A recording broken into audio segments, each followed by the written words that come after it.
저는 높은 사전투표율과 요새 호응해서 서울 부산 선거가 박빙의 승부로 가고 있다고 직감했습니다. 승부는 투표가 끝나는 순간에 한가름 날 것입니다. 보궐선거의 사전투표가 참 과거의 재보선 선거에 비해서 높은 투표율을 보였다는 것은 정부에 대한 분노의 표시라고 하는 것을 정부는 명심해 두시기 바랍니다.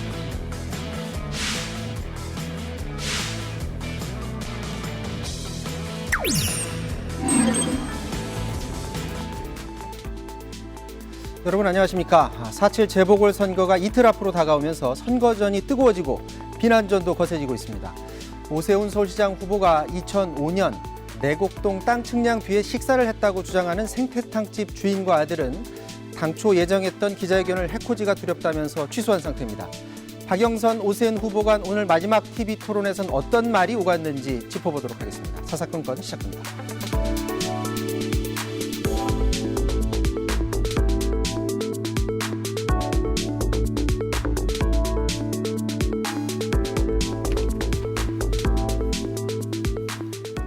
네, 여의도 사사건건 오늘은 두 분의 원내 대변인 모셨습니다. 박성준 민주당 의원, 최영두 국민의힘 의원 나오셨습니다. 네, 안녕하십니까? 안녕하십니까? 네, 안녕하세요. 네, 안녕하십니까? 자, 사전 투표율이 나왔는데 20.54%, 재보선 기준만으로 봤을 때는 역대 최고라고 하고요. 아무래도 이제 양측의 지지층이 집결했다라고 볼 수가 있겠고, 다만 중도층이 어느 정도로 사전투표에 나섰느냐는 현재로서는 지금 알 수 없는 그런 상황입니다. 앞서 저희가 헤드라인에서도 잠깐 보여드렸었는데 양 당에서는 이번 사전투표가 본인들한테 좀 유리한 쪽으로 지금 해석하고 있는 그런 상황입니다. 최인호 민주당 수석대변인 사전투표를 크게 이긴 듯하다. 1% 차이의 어떤 싸움으로 본다. 뭐 이런 얘기도 했었고요. 국민의힘은 정권 심판하자는 분노투표의 결과다라고 얘기를 했습니다. 자, 이분 두 분 나오셨으니까 두 분의 생각도 한번 들어보도록 하겠습니다. 먼저 박성준 의원님. 선거는 큰 흐름으로 좀 볼 필요가 있는데요. 이번에 이제 사전 투표가 높았던 것은 이제 각 당의 지지층들이 이제 결집하고 있는 모습이다. 그러면서 4월 7일 이제 본투표에 어떤 영향을 미칠 건가를 이제 우리가 이제 알아볼 필요가 있는데 적극적 지지층이라고 하는 민주당 지지층들이 그동안에 좀 그 방관 자세였는데 선거가 임박하면서 양자 구도가 형성이 되고 박영선 후보의 어떤 경쟁력 우위 그리고 오세훈 후보의 어떤 거짓된 말들이 이어지면서 이대로 서울시를 가만둬서는 안 되겠다. 우리가 적극 나서야 된다라는 지지층 결집이 있었고요. 한편으로 이제 중도층의 표심이 어떻게 될 것이냐를 좀 살펴봐야 되는데 그동안 이제 민주당을 떠났던 중도층이 있었는데 오세훈 후보의 어떤 검증 과정을 보면서 과거에 2006년부터 11년까지의 서울시장 재직 시에 실패한 시장이었다라는 것이 드러나고 또 그동안의 어떤 내곡동 문제라든가 용산 참사 발언을 보면서 이 후보가 정말 우리의 서울시를 미래를 책임질 수 있는 후보냐라고 하는 거에 대해서 중도층에서 이제 한번 퀘스천 마크를 던지기 시작했다. 그것이 이제 4월 7일 날 과연 중도층이 오세훈 후보를 지지했던 표에서 다시 이제 박영선 후보로 올 것인지에 대한 부분과 아니면 이 표를 포기할 것이냐 이것이 최대한 4월 7일 날 선거에 남아있다 이렇게 보고 있습니다. 그러니까 사전 투표일 날 네. 이제 비가 왔기 때문에 어떤 그런 것도 투표를 높이는 데 좀 영향을 준 것 같은데 국민의힘에서는 젊은 층들이 많이 참여해서 특히 민주당이 분노한 사람들이 많이 참여해서 투표율이 높았다고 보시는 겁니까? 네, 그렇습니다. 저희들은 사실은 이 사전 투표라든가 여기에 대해서는 보수층 특히 노년층 유권자들이 아주 참여율이 낮은 편입니다. 네. 그리고 이 여전히 부정선거 트라우마가 있어서 걱정들이 많으시고 해서 저희들이 이번에 사전 투표에 좀 많이 참여해달라. 왜냐하면 이번 선거는 사실 투표율 싸움입니다. 지금 민주당이 지난 10년간 쌓아놓은 이 관변 조직들 그리고 어쨌거나 이 정권이 유지되어야지만이 이 기득권을 유지할 수 있는 사람들이 굉장히 많습니다. 뭐 서울시의 국회의원 구성 비율이나 구청장 25명 중에 24명입니다. 시의원 110명 중에 101명입니다.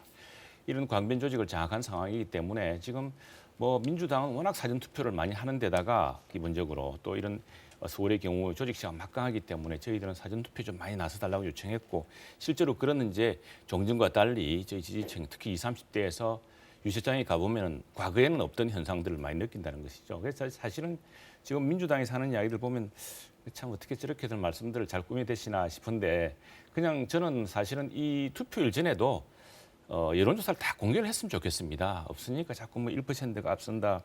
앞선다는 이런 뭐 관심법을 동원한 희한한 분석들을 하고 있는데 그런 것들은 다 시민들이 다 분석할 거라 나중에 최종적으로 투표 결과를 통해서 밝혀지면은 이 그동안 있었던 말들이 과연 진실이 무엇이었는지 다 드러날 겁니다. 좀 지역별 투표를 보면요.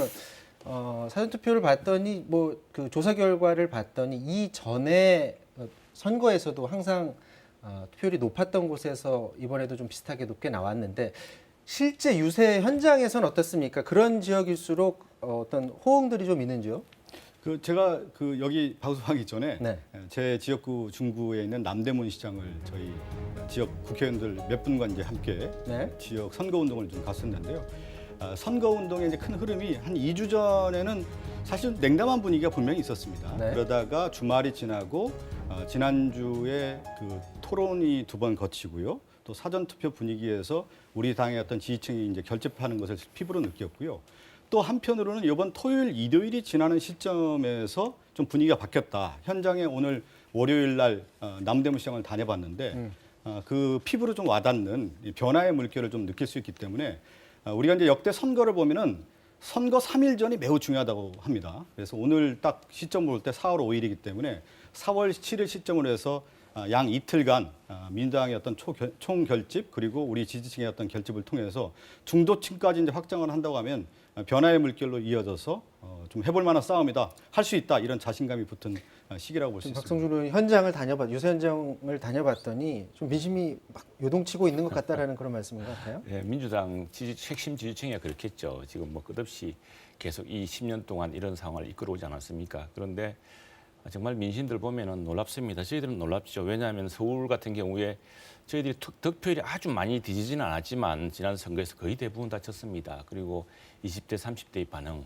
우리 주변에도 친척이 있고 또 뭐 자녀들도 있고 조카들도 있고 다 지지층이 있지 않습니까? 그 사람들의 반응이 놀라워서 저희들로서는 다만 걱정이 뭐냐면은 이 여론조사, 이 선거일 지금 여론조사 공개일 이전까지 여기에서 굉장히 앞섰습니다. 심지어 뭐 한겨레 여론조사를 보면은 지난번에 민주당을 찍었던 사람들, 젊은 사람들이 많은 경우 이쪽으로 다시 돌아섰더라는 이런 분석까지 있었는데 오히려 이런 것 때문에 사전 투표일은 공휴일이 아니거든요. 그리고 또 다들 생업이 있고 무슨 다 바쁩니다. 서울 사람들은. 투표 당일을 얘기하시는 당일날요. 거죠? 그래서 오히려 그런 여론조사상 또 주변 분위기상 많이 앞서더라는 이런 기분 때문에 뭐 나 하나쯤이야. 또 사실 사전 투표가 아니고서 당일 투표하려고 그러면 줄도 많이 서야 되고 또 멉니다. 이 투표장이 많지 않기 때문에. 그래서 투표율이 참 좀 적을까 봐 그게 걱정입니다. 이 분노한 민심, 표심을 끝까지 투표로 이어주셔야 됩니다. 자, 지난 주말하고 오늘까지도 계속해서 이슈가 되고 있는 얘기 해보도록 하겠습니다. 자, 서울시장 후보죠. 오세훈 후보가 2005년 내곡동 땅 측량 현장에 갔었다라고 증언하는 사람들이, 주장하는 사람들이 지금 나오고 있는 그런 상황인데 여기에 대해서 이제 같이 측량을 끝난 뒤에 생태탕을 먹으러 갔다라고 했는데 그 생태탕집 주인과 아들까지 나서서 맞다라는 그런 얘기를 하고요. 또 거기에는 당시에 흰색 바지를 입었었고 명품 로퍼도 신고 있었다라는 구체적인 증언을 하고 있습니다. 그런데 이 증언과 그 비슷한 시점에 언론 전화 통화에서 어떤 얘기를 또 생태탕집 주인이 하냐면 당시 상황이 기억나지 않는다는 말을 합니다. 그렇다 보니까 왜 다른 매체에서 다른 인터뷰를 하냐라는 논란이 일고 있고요. 지금 국민의힘에서는 이거는 누가 봐도 생태탕이 아니라 생태탕 공방이다라고 지금 주장을 하고 있어요. 어떻습니까? 우리가 이런 상황들을 이전에 많이 봐왔습니다. 저는 뭐 이 상황에 대해서 상당히 민주당의 기술이 참 노예하다는 생각이 늘 선거 때마다 듭니다. 이 말꼬리 잡기. 근데 우리가 보통 사람들이 싸움하다가 이제 논쟁을 붙다 보면은 좀 논쟁에 불리한 쪽이 근데 왜 너 임마 반말해 이렇게 갑자기 반말 논쟁으로 들어갑니다. 네. 내가 네보다 나이가 많은데 왜 반말하느냐. 본질에서 벗어난다는 거죠? 벗어났는데 이게 또 기세 싸움이 되면은 누구도 내가 언제 반말했냐고 이렇게 또 싸우게 됩니다. 네. 지금 꼭 양상이 그런 것 같아서 사실 본질은 그거 아닙니까? 이 만일 내곡동 땅이 부당하게 정말 그 시장의 그 공직을 이용해서 한 것이냐 이런 문제인데 당시에 뭐 그린벨트가 풀린 것도 그린벨트는 시장이 할 수 있는 게 아닙니다. 그건 대통령 장관이 하는 것이고요. 장관이 결정하는 문제이고 또 이건 노무현 정부 때도 이미 그 주택난 때문에 그리고 여기가 다른 땅도 아니고 서초구 내곡동입니다. 서초구 내곡동.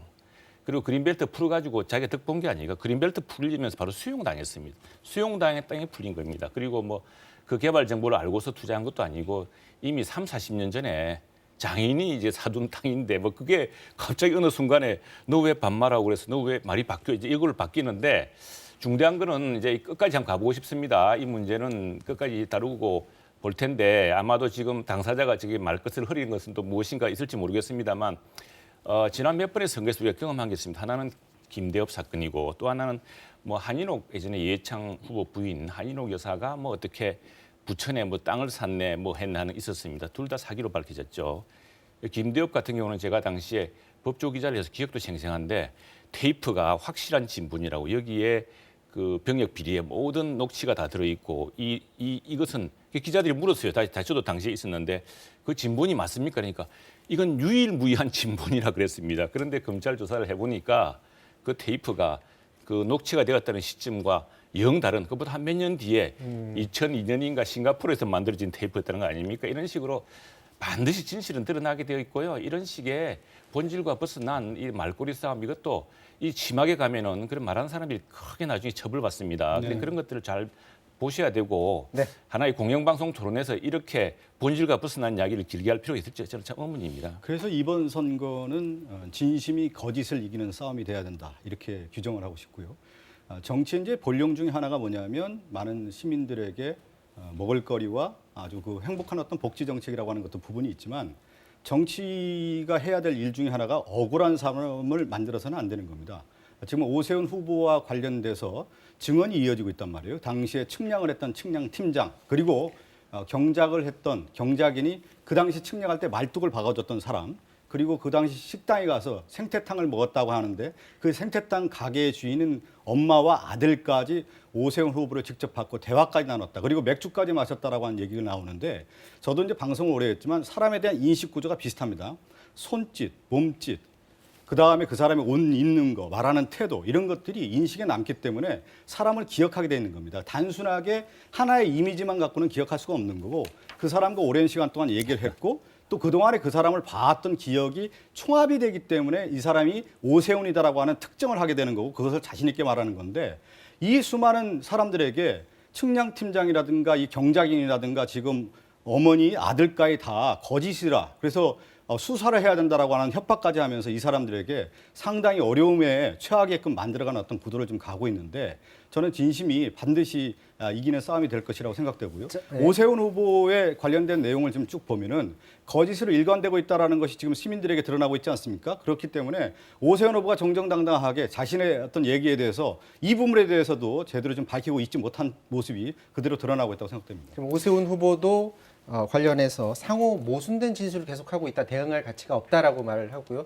이 말 한 이후에 그 생태탕집 주인과 아들이 다시 한번 한 언론사와 한 방송사와 인터뷰를 합니다. 잠깐 듣고 오도록 하겠습니다. 언론을 통해서 중계방송 되듯이 나오는 그 인터뷰 내용 자체가 굉장히 상호 모순적입니다. 이렇게 진술이 반복될수록 저희는 아무 해명을 하지 않아도 사실관계와 맞지 않은 허무맹랑한 그런 주장을 하면서 혹세무민한다고 해서 서울 시민 여러분들이 쉽게 넘어가시는 분들이 아니다. 이런 국민의힘 측의 입장에 식당 사장 측도 재차 언론 인터뷰에 나섰습니다. 그 부분은 제가 분명히 확실하게 맞습니다. 저도 이제 그때 당시에 로퍼를 페라가모를 신고 있었어요. 근데 이제 제 거보다는 조금 그 말발굽이 조금 크더라고요. 그래서 저것도 괜찮구나. 워낙에 또 하체가 기신 분이라 상당히 매력을 많이 느꼈었어요. 기자들이 막 하여튼 한 20통씩 그렇게 전화가 너무나 왔으니까 그냥 못 오게 하려고 전화를 모른다고 하고 막 그랬어요. 처음에 너무나 주의했고 또 주위에서 절대 그런 전화 받지 말라고 이제 그런 전화를 안 오게 하려고 오세훈 씨도 모른다 어쩐다 했는데 자, 오늘 그 생태탕 그 식당 측 그리고 측량 팀장 비롯해서 오늘 기자회견을 하려고 했었는데 갑자기 또 취소가 됐어요. 근데 취소 이유가 해코지가 두렵다라는 그런 이유를 들고 있는데 여기에 대해서 어떻게 생각하십니까? 그 일반 시민들 입장에서는 이제 전화가 예를 들면 우리 이제 언론사 저도 이제 오래 있었지만 취재에 응한다는 게 상당히 어려운 일이거든요. 그리고 그것으로 인해서 자신의 어떤 문제에 어떤 들어가서 피해를 당할까 봐라는 기본적인 어떤 두려움이 있습니다. 그런데 그것을 인간의 어떤 심리를 이용해서 이렇게 이제 가고 있다는 생각이 좀 드는데, 저는 선거에서 최대의 적은 누구냐? 자기 자신이라고 생각됩니다. 근데 오세훈 후보가 거짓 해명을 하면서 오히려 그 자기 덫을 놓고 있다. 그러면서 그 자신의 어떤 잘못된 부분을 오히려 지금 증언하는 사람들에게 그것을 이제 탓으로 돌리는 과정에서 이런 문제들이 이제 불거지다 보니까, 저는 이렇게 하나의 자료를 보면은 맥락이 있다고 봅니다. 그 맥락을 보면은 이 증언자들의 일관된 주장이 있지 않습니까? 옷을 어떻게 입었는지, 그 사람의 모습이 어떻는지, 또 신발은 어떻게 신었는지, 그리고 측량을 하러 왔다라고 하는 것에 대한 명확한 인식들이 있는 걸 보면은 이분들이 진실을 얘기하고 있고, 오세훈 후보가 이 부분에 대해서는 거짓 해명하고 있다는 것이 그대로 드러나기 자, 때문에 이거 굉장히 이번 중요한- 선거는 거짓과 진실, 진심과 거짓의 싸움이다, 이렇게 보고 있습니다. 그래서 아마 민주당의 그 거짓 주장이 몰락할 겁니다. 두고 보십시오. 지금 더구나 이 민주당의 참 원내대표님께서 그렇게 한 정당의 후보를 거짓말을 하고 있다가 단정적으로 말씀하시는 건 굉장히 위험한 일입니다. 그리고 두 번째는 저는 지금 이제 팩트와 증거를 가지고 설명하고 있습니다. 시민들이, 그리고 보면 요즘 민주당 후보도 그러고 민주당 의원들도 그러고 무슨 관심법으로 일관되게 그렇게 보인다. 이게 사법적으로 또 틀린 이야기고요. 그리고 이전에 우리가 봐왔습니다. 김대엽도 그랬고 기상건설 사람, 한인옥시 하던 그 사람들도 그랬습니다. 철저하게 수치가 정확하고요. 그래서 난 오세훈 후보가 이야기했듯이 기업 앞에서는 겸손해야 되고, 그리고 이 문제가 본질이 지금 뭡니까?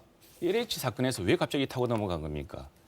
아니, 이 땅이 지금 오세훈 자기 장인이 70년대에 그 땅을 사둔 것이고, 그것을 오세훈 시장이 되기 전에 노무현 대통령 때 주택 부족을 해소하기 위해서 서민주택을 짓기 위해서 서초구의 내곡동의 땅을 검토했던 것이고, 그리고 그 그린벨트가 해제되면서 수용됐기 때문에 사실은 오세훈 시장이 그린벨트 해제를 혜택을 본 적도 없습니다. 그런데 그걸 가지고서 물고 늘어지다가 갑자기 지금 생태 땅 시비로 갔는데, 생태 땅 주인 기억도 어떨지 모르겠고 오세훈 시장 주인도 그 기억도 어떨지 모르겠습니다만, 이 사람들이 자꾸 엉뚱한 것으로 논란을 이끌고 있는데, 그걸 바탕으로 오세훈은 거짓말이다라고 또 단정적으로 나갑니다. 이 관심법으로 나가고 대단한 솜씨긴 한데, 그런데 지금까지 우리가 여러 차례 선거에 쏘아봤지만 이제는 안 속습니다. 그리고 민심의 흐름을 보면요, 민주당끼리 하는 이야기일 뿐입니다. 네. 지금 특히 이제 두 후보 간의 마지막 TV 토론이 조금 전에 있었는데요. 자, 이 자리에서도 부동산 얘기 나왔었고요. 내곡동 땅 얘기도 나왔었습니다. 어떤 얘기가 오고 갔는지 잠깐 영상 보고 오도록 하겠습니다.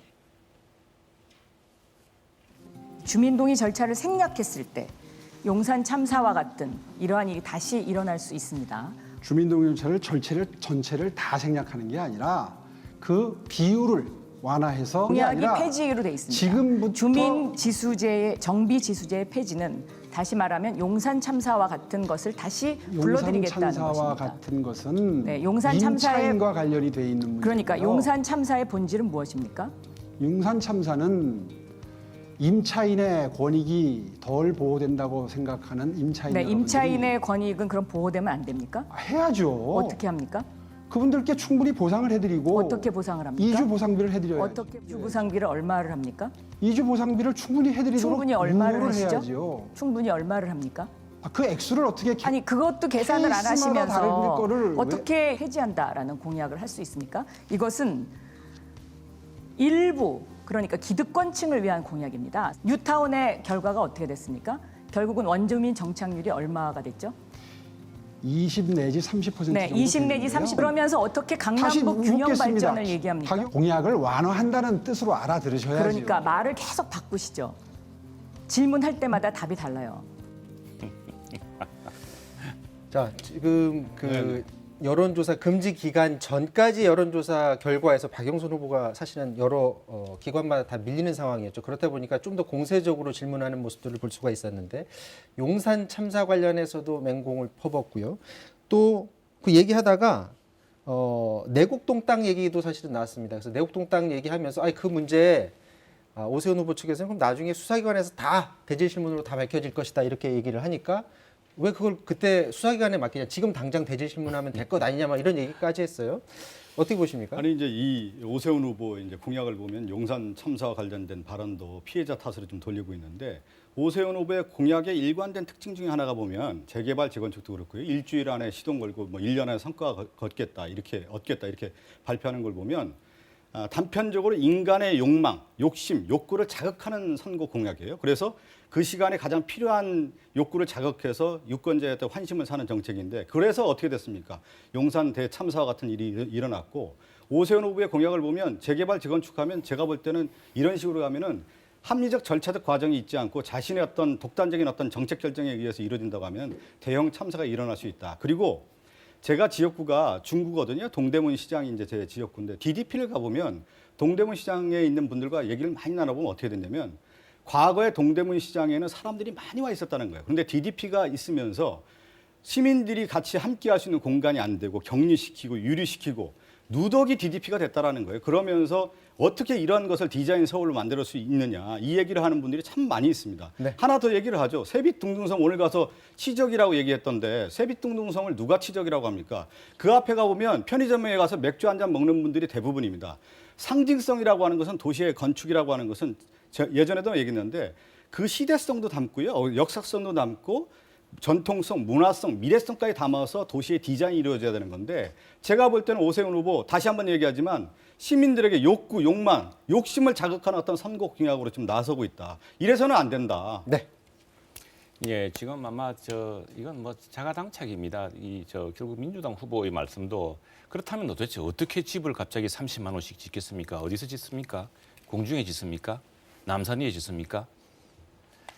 용산 참사 굉장히 안타까운 참사고 하지만 사실은 그 입주자들 그리고 거기 임대했던 사람들의 대다수가 동의를 하는 이게 이제 주민 동의제라는 것이 퍼센티지가 있지 않습니까? 80%다, 몇십 퍼센트다 있는 것인데 그게 이제 참 전체 합의를 이루기가 힘듭니다. 이 힘든 과정을 어떻게 조율하느냐. 그게 이제 서울시장과 서울시의 행정 능력이죠. 그걸 최선을 다해서 했어야 됐다는 것이 이제 오세훈 시장의 지난번 사과의 이야기였고, 근데 시장은 당시에 그걸 집행하지 말라고 했던 쪽 입장 아니었습니까? 그 당시에 이제 조합측과 또 시행사측 이런 것들이 법률적 행위를 동원해서 이제 했던 것인데, 중요한 것은 지금 현실적으로 그렇다면은 어떻게 이 주택 부족 1인 2가구, 1인 가구, 2인 가구 주택을 어디서 만들어낼 것이냐. 좋은 집, 그리고 저렴한 집이 많아져야 집값이 안정이 됩니다. 그걸 어디서 만들어낼 것이냐에 대한 현실적인 것 없이, 그리고 사람들이 욕망이죠. 모든 사람들이 좋은 집에 살고 싶어 합니다.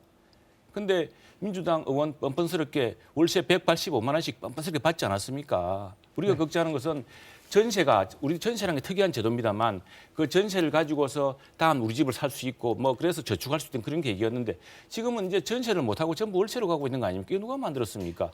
이런 집을 많이 공급해 주기 위해서 더구나 좋은 집을 사람들에게 살고 싶은 집, 직장 가까운 집을 공급해 주기 위해서 어떻게 해야 될 것인가? 그건 사람들의 욕망을 벗어나서 그럼 모든 사람들이 금욕적인 생활을 해야 됩니까?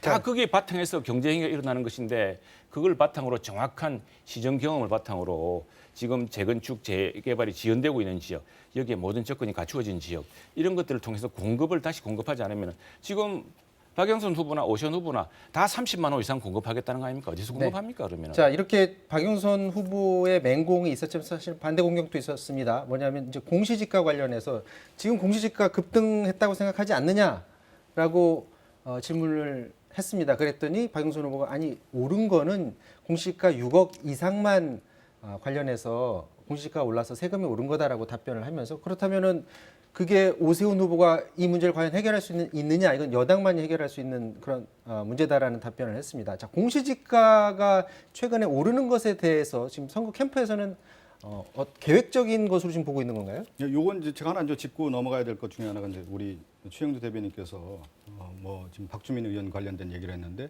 사실은 이걸 제가 참 왜 그러냐면 같은 원내대표단에서 주호영 원내대표 야당의 대표도 자주 뵈니까 참 망설였는데 주호영 대표는 20%가 얻어없는 전셋값을 올리지 않았습니까?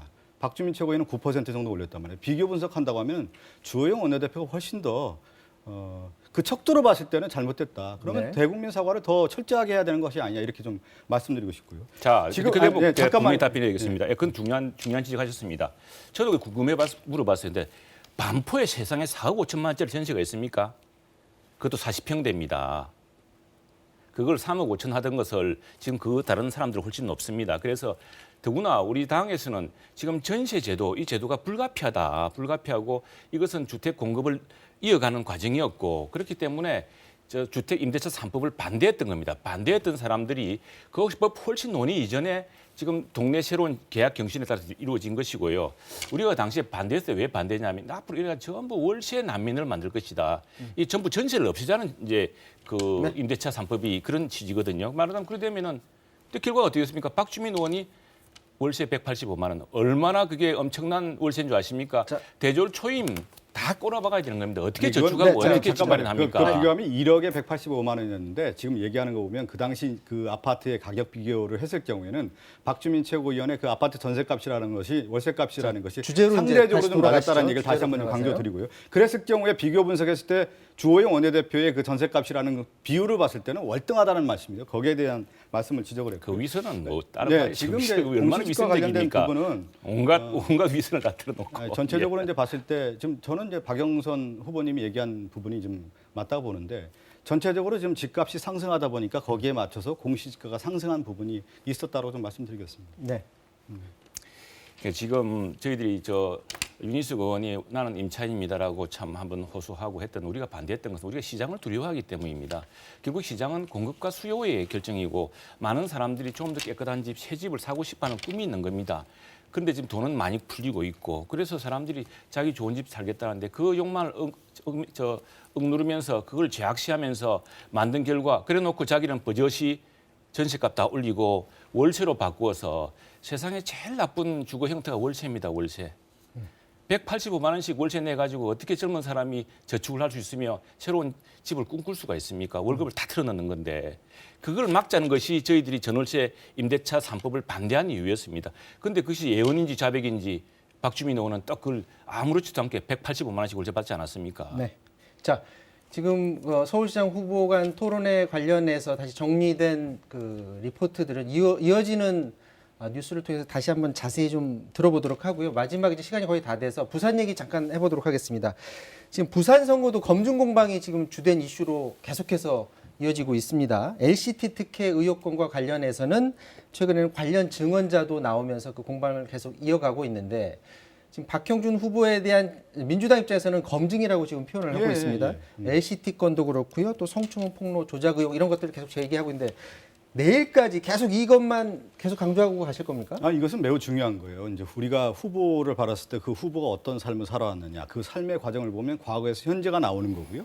현재에서 그러면 그 결과를 통해서 미래 이 사람이 어떤 정책을 펼칠지를 알 수 있는 것이 이제 검증이라고 할 수가 있는데 박형준 후보가 제가 관련된 예전에 책을 좀 봤습니다. 그분이 얘기하는 것이 이제 공화라고 하는 얘기들을 많이 했는데 함께 더불어 조화를 이루는 건데 그러려면 뭐를 해야 되냐면 공적인 걸 추구해야 되는 겁니다. 그래서 우리 동양 정치 사상에서는 천하유공, 공을 추구해야 된다. 그리고 리퍼블릭이라는 것도 레스퍼블릭과 공적인 것을 얘기하는 건데 이분이 공화를 얘기한 거와는 전혀 다르게 사적 이익을 추구했다는 게 그대로 드러나고 있단 말이죠. 그것이 뭐냐면 LCT 특혜 의혹인데 부산 가본 분들 아시겠지만 그 LCT 보면은 최고의 용의 눈이라고 하거든요. 그 자리가 최고 좋은 자리를 1703호, 1803호 그대로 분양받았는데 어떻게 분양받았냐? 의붓 아들이 어느 날 가다가 부동산 업자를 만났다는 거예요. 그래서 부동산 업자가 누구를 추천해 줬더라. 그래서 그 부동산을 계약했다. 이렇게 얘기를 하고 있는데 오늘 지금까지 나온 내용을 보면 당시 분양을 했던 이영복에 관련된 사람이 이영복 회장이죠. LCT 회장. 그 관련자가 이영복 회장이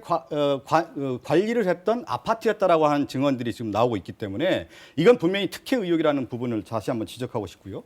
또 하나 이제 호화 빌라 재산 은폐 의혹이 있는데 지금 그 기장군에 보면 그 호화 빌라가 있습니다. 아마 어마어마한 건데 이걸 미등기로 했단 말이에요. 그것은 은폐했다는 내용이 있고 또 하나는 지금 국회 사무총장 그 당시에 보면은 지인들에게 특혜를 줬다는 의혹도 있고요. 지금 보면은 6대 비리라고 하는 것들이 지금 나오고 있기 때문에 여기에 대해서는 명확하게 오세훈 후보가 해명을 해야 된다. 박형준 후보가 해명을 해야 된다. 이것은 검증의 아주 중요한 단계인 것이다. 이렇게 말씀드리고 싶습니다. 예, 그런 논란들이 이제 우리 경선 때도 끝없이 제기됐습니다. 제기돼가지고 우리 당에서도 다 심사를 했던 것이고 만약 그게 그 정도로 문제됐으면은 후보에 나올 수가 없었겠죠. 그 한번 나중에 지금 우리 박 의원님 하신 말씀 나중에 결과적으로 어떻게 다 입증해 보십시오. 그리고 당시에 그 LCT 아파트를 살 당시에 그 공실이 많았고 LCT 이영복 회장은 알지도 못할 텐데 그래서 어떻게 부산시장 후보가 될 줄 알고 그 정말 관심법들이 좀 대단하신 것 같아요. 뭐 이미 미래를 예측하고 미래의 운명을 점치가지고 아까 생태탕집 아들도 그렇고 보면은 어떻게 갑자기 미래를 예측하시는 분들이 이렇게 많은지 모르겠는데 중요한 것은 자 그런 도덕성 시비도 분명히 검증돼야 되고 그건 분명히 검증될 겁니다. 지금 민주당이 여러 가지 선거 판시에 불리하고 정책적 그리고 이 선거가 왜 치러졌습니까? 바로 시장실에서 여직원 부하 여직원을 성추행하고 성희롱하고 감추고 이러다가 벌어진 선거 아닙니까? 이 선거의 본질에 민심이 분노하고 있다는 것 그리고 모든 국정 실패 때문에 민심이 돌아서고 있다는 것. 이게 아무리 이런 사실로 가리려고 해도 가릴 수가 없을 겁니다. 중간에 지금 두 분이 토론이 너무 격해지셔서 준비된 시간에 지금 저희가 다 써서 오늘 여기서 마무리를 해야 될 것 같습니다. 이제 투표 이틀 앞으로 다가왔고요. 도덕성도 중요할 수 있고 공약도 중요할 수 있습니다. 유권자들이 이제 판단해야 될 몫이 있고 다만 투표권을 반드시 행사해야 된다. 이것만을 좀 명심해야 될 것 같습니다. 여기까지 하도록 하겠습니다. 지금까지 최형두, 박성준 의원과 말씀 나눴습니다. 고맙습니다. 네, 네, 감사합니다.